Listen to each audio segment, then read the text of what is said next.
गाँव टोला कस्बा हिलहिलु गली गली, देखते तो के लोगवन में मचे खलबाली।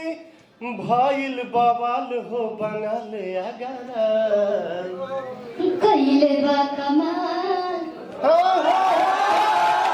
कइले बा कमाल हमर लाल घाघरा, कइले बा कमाल तोहर लाल घाघरा, कइले बा कमाल तोहर लाल घाघरा।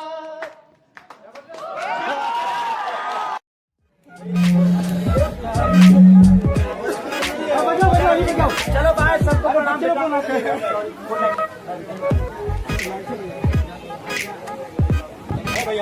मनमुटाव तो मैं करता ही नहीं हूँ। हम सब लोग भाई हैं और भाई ही रहे। और रही बात लाल घाघरा की, तो लाल घाघरा टाइटल मेरा तो बहुत पहले से अनाउंस हो चुका है ना। तो जिसका आपने नाम लिया वो मेरा छोटा भाई है, और इंडस्ट्री है, एक छोटा सा परिवार है, और परिवार में छोटी बड़ी गलतियां होती रहती हैं, उसको माइंड नहीं करना चाहिए। हम सब परिवार हैं और मिलजुल के काम करना है, हर लोग आगे बढ़े। पवन सिंह हो बेटा, मूड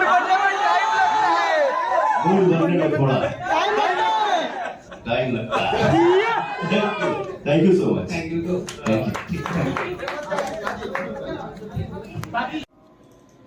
तो दोस्तों, आप लोग पवन सिंह खेसारी लाल को एक साथ देख जलते हैं या खुश होते हैं, कमेंट में बताइए।